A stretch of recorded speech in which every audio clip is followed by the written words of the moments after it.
আপনার বাড়িতে বরকত না হবার কয়েকটি কারণ বলে দিব। ছোট্ট কথা আমল করুন, আমি আর 5 মিনিট আছি। এক, বাজার থেকে যদি আপনি 1 কেজি গোস্ত কেনেন, আপনার স্ত্রীকে বলবেন 750 গ্রাম রান্না করতে, 250 গ্রাম ফ্রিজে ঢুকিয়ে রাখতে, বরকত হবে। কি বললাম বুঝলেন? বাড়ি থেকে বাজার থেকে বেগুন এনেছেন 4 পিস, 3 পিস রান্না করুন, 1 পিস রেখে দেন। 2, আপনার স্ত্রীকে বলবেন আমাদের দরজা থেকে যেন কেউ ফেরত না যায়। তুমি যত কাজেই ব্যস্ত থাকো, তুমি উত্তম কথা বলে ভিখারিকে বাড়ি থেকে বিদায় জানাবে, সাদকার নেকি পাবে। নাম্বার 3, আপনার স্ত্রীকে আজকে থেকে একটা অভ্যাসে পরিণত করাবেন যে তরকারি যাই রান্না করে একটু ঝোল করে রান্না করবে, এতে বরকত হবে। নাম্বার 4, আপনার স্ত্রীকে বলবেন হাঁড়ি থেকে ভাত যখন খুলবে, চামচটা যেন হাঁড়ির মাঝখানে যেন মেরে না দেয়, হাঁড়ির এক সাইড দিয়ে ভাতটা খুলতে বলবেন, মনে থাকবে। নাম্বার 6, আপনার স্ত্রীকে বলবেন চাউলের বস্তাতে এখনো 3 দিনের রান্না করার চাউল আছে, আপনি আবার চাউল কিনে ওই বস্তাতে ঢেলে দিবেন, চাউলে বরকত হবে।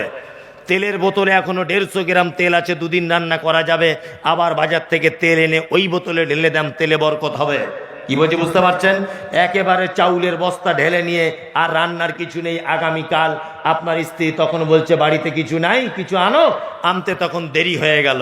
হ্যাঁ, হঠাৎ 2 জন মেহমান এসেছে, রাতের বেলা চাউল নাই, অপমান হবেন কি হবেন না? 1 কেজি মাংসের ভিতরে 750 গ্রাম রান্না করতে বলুন, 250 গ্রাম রেখে দিতে বলুন। কারণ আপনারা দুপুরবেলা খাওয়া দাওয়ার পরে হঠাৎ করে মেহমান এসেছে বাড়িতে, পরিচিত মানুষ, আপনার দুলাভাইয়ের ভাই, আপনি কি করবেন? দুপুরবেলাতে কোনো গোস্তর দোকান খুঁজে পাওয়া যায় না, আপনি কি করবেন? ফ্রিজ থেকে 250 গ্রাম মাংস বার করে কোনো রকম মান সম্মানটা বাঁচবে কি বাঁচবে না? বাঁচবে। ওই জন্য বলছি জ্ঞানী মানুষ, জ্ঞানী মহিলাকে বিবাহ করবেন, সুন্দরী বলতে পর্দানাসীন আল্লাহওয়ালি মেয়েকে বিবাহের প্রস্তাব রাখবেন, আপনার ইহকাল এবং পরকালে কি সুখে থাকবেন। কি বললাম বুঝলেন? বিনীত অনুরোধ থাকলে এই, আল্লাহ সুবহানাহু ওয়া তাআলা বলছে ওয়ালা তাত্তাবিউ মিন দুনিহি আউলিয়া কলিলাম মা তাযাক্কারুন। আল্লাহ বলছে এতক্ষণ পর্যন্ত যে কথাগুলো কোরআন মাজিদ আমি বললাম, কলিলাম মা তাযাক্কারুন, এই ব্যাপারগুলো অল্প সংখ্যক মানুষ বুঝে। অল্প সংখ্যক মানুষ বুঝে। দুনিয়াতে পীর ফকিরের দল বেশি না সঠিক দল বেশি? হ্যাঁ, পীর ফকিরের, তাই না? আল্লাহ বলছে কালিলাম মা তাযাক্কারুন, এই কথাগুলো অল্প সংখ্যক মানুষ বুঝে। এখানে যারা বসে আছেন সকল দিনই ভাই এবং বোনেদের কাছে বিনীত অনুরোধ, ছোট্ট ছোট্ট করে কয়েকটা কথা বলে রাখছি। যারা ব্যস্ততার মধ্যে আছেন আপনি চলে যেতে পারেন, কোনো সমস্যা নেই, তবে কথা বলবেন না। যদিও 12টা পর্যন্ত টাইম, 12টা বেজে গেছে।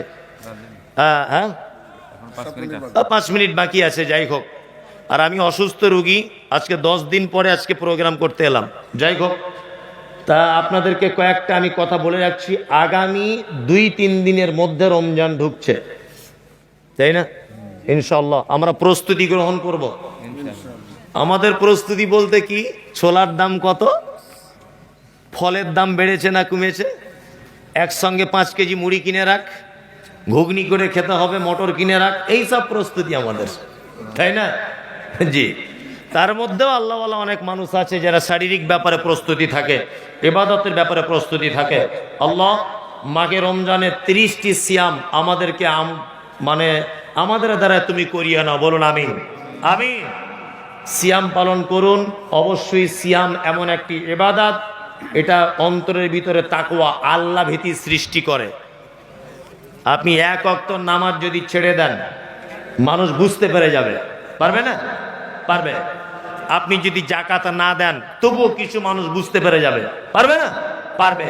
কিন্তু আপনি রমজানে রোজা রাখেন, বাথরুম ঘরে গিয়ে যদি 1 ঢোক পানি খান, পৃথিবীর কেউ বুঝতে পারবে? পারবে না। আপনি ওই পানি থেকে নিজেকে যখন আটকাবেন, তখন হবেন আপনি কি? মুমিন, মুত্তাকি, পরহেজগার, তাত্তাকুন। আল্লাহ ভীতি আপনার ভিতরে কাজ করছে।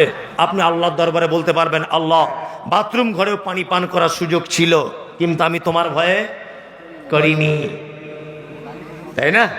জি। আপনারা সকলেই প্রস্তুতি গ্রহণ করুন সিয়াম পালন করার জন্য। কি গজল বলবো? ওই যে আলকাতরা টিনে মেয়েদের যে ছবি না, আমি এখন বলতে পারবো না।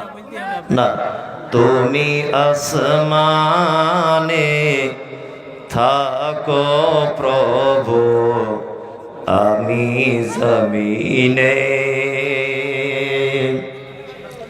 তবু তোমারি প্রেমে জমে হৃদয় গহীনে, আমি তোমারি গোলাম গো, অন্য কারণা। এ ভাই, মজলিস ভাঙার দুয়াটা বলে যান, অন্তত মজলিস ভাঙার দোয়া বলে যান। এত বড় নেকি থেকে বঞ্চিত হয়ে যাবেন আপনি। মজলিস ভাঙার দোয়া বলে যান।